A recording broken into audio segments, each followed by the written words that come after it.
नमस्कार मित्रांनो, स्वागत आहे तुमचं आताच्या ब्रेकिंग न्यूजमध्ये. मित्रांनो, राज्यातील 10वी-12वी बोर्डाचा निकाल लागल्यानंतर आता मुलांचा ओघ हा प्रवेश प्रक्रियेकडे आहे. परंतु तुम्हाला माहीत आहे का की राज्यामध्ये मुलींना आता मोफत शिक्षण मिळणार आहे. या संदर्भामध्ये एक मोठी बातमी हाती येते. महाराष्ट्राचा तंत्र आणि उच्च शिक्षण मंत्री चंद्रकांत पाटील यांनी तो GR काढलेला आहे. त्यानुसार राज्यातील मुलांना मोफत शिक्षण मिळतं. या अंतर्गत कोणकोणते कोर्सेस येतात आणि त्यासाठी आपल्याला कोणकोणत्या कागदपत्रांची पूर्तता करावी लागते जेणेकरून आपल्याला हे मोफत शिक्षण मिळेल, याविषयी आपण आता संपूर्ण माहिती या व्हिडिओमध्ये पाहणार आहोत. तर मग तुम्ही जर चॅनलवर नवीन असाल तर चॅनलला सबस्क्राईब करायला विसरू नका.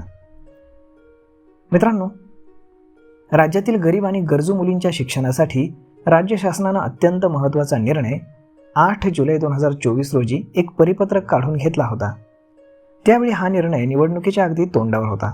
या निर्णयाचा मोठ्या प्रमाणात गाजावाजा करण्यात आला आणि ती योजना म्हणजेच मुलींना 100% शैक्षणिक शुल्क माफ करण्याची.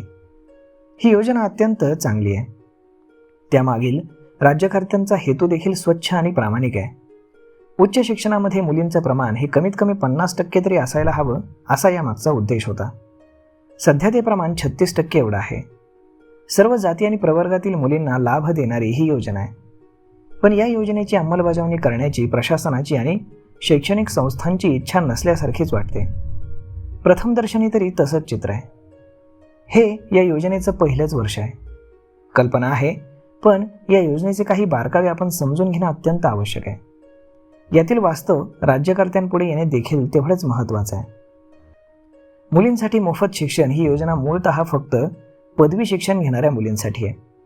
त्यामध्ये केवळ व्यावसायिक कोर्सेस करणाऱ्या 543 अभ्यासक्रमांनाच या योजनेचा लाभ मिळतो. काही अभ्यासक्रमांची भर यामध्ये घालण्यात आली आहे.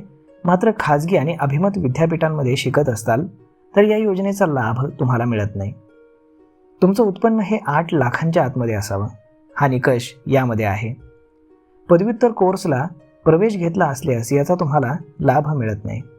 तसेच तुम्ही या व्यतिरिक्त कोणतीही शासकीय शिष्यवृत्ती घेत असाल तर फक्त एकाच योजनेचा लाभ घेणं हे बंधनकारक आहे. या योजनेसाठी वेगळी अशी कुठलीही अर्ज प्रक्रिया नाही. आपण नेहमी ज्या पद्धतीने शिष्यवृत्तीचा अर्ज करतो त्याच प्रकारे अर्ज भरायचा आहे. प्रवेशाच्या वेळीच या योजनेचा लाभ मुलींना मिळाला तर त्याचा खरा फायदा होतो. अन्यथा शैक्षणिक संस्थांचे अधिकारी सर्वप्रथम संपूर्ण शैक्षणिक फी भरण्याचा तगादा लावतात आणि मग नंतर वसुली करतात आणि नंतर परतावा दिला जाईल असं सांगून वेळ मारून नेतात. परिणामी पालक आणि विद्यार्थ्यांती मात्र मानसिक ताण येतो. परीक्षा देण्यासाठी संपूर्ण शुल्क भरलं असेल तरच विद्यार्थिनींना परीक्षेला बसू दिलं जातं.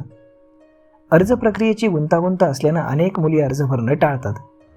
जर सुरुवातीला या योजनेचा लाभ दिला गेला तर लाखो मुलींना मोठ्या प्रमाणामध्ये याचा फायदा होऊ शकतो. मात्र आधी फी भरा आणि नंतर परतावा मिळेल असं म्हटलं जातं. तेव्हा समजावं, ही योजना केवळ कागदोपत्री आहे. सध्या 10वी-12वीचे निकाल लागलेत.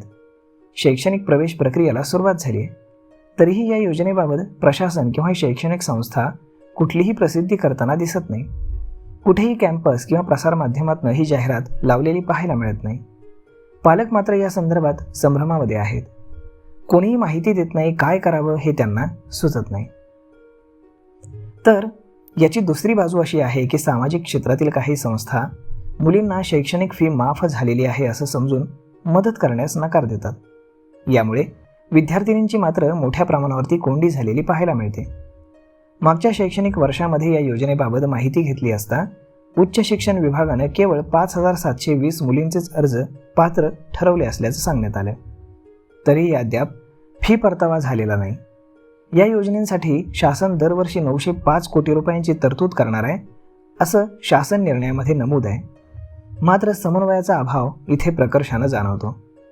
विद्यार्थिनी केंद्रबिंदू ठेवून या प्रक्रियेमध्ये त्यांचं प्रतिनिधित्व केल्यानं ही योजना गरजूंपर्यंत पोहोचू शकते. अन्यथा आपण केवळ कोट्यावधींचे आकडे वाचत राहू, पाहत राहू आणि मुलींची शैक्षणिक अवस्था जैसे थे अशीच राहील. तर मग मित्रांनो, अशा पद्धतीनं आपण पाहिलं आहे की आता राज्यातील कोणत्या प्रकारच्या मुलींना मोफत शिक्षण मिळणार आहे. तर मग महाराष्ट्र शासनाच्या या निर्णयावरती आपलं काय मत आहे हे तुम्ही आम्हाला कमेंट करून नक्कीच सांगा. आणि जर हा व्हिडिओ तुम्हाला आवडला असेल तर आपल्या जवळच्या मित्रमंडळींसोबत देखील हा व्हिडिओ तुम्ही शेअर करायला विसरू नका. धन्यवाद.